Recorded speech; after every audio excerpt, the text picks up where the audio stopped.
Assigning owners and followers to opportunities is a part of sales and account management, helping to keep your team accountable. Until now, workflows could not branch based on these assignments.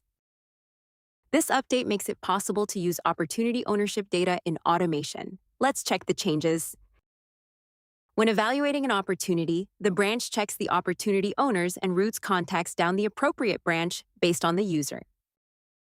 When evaluating an opportunity, the branch checks the opportunity followers and routes the contact based on the assigned users.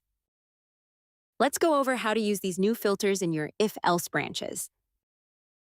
Create or edit a workflow in the automation section. Add or edit an if-else action in your workflow. Select opportunity owners or opportunity followers as the condition field.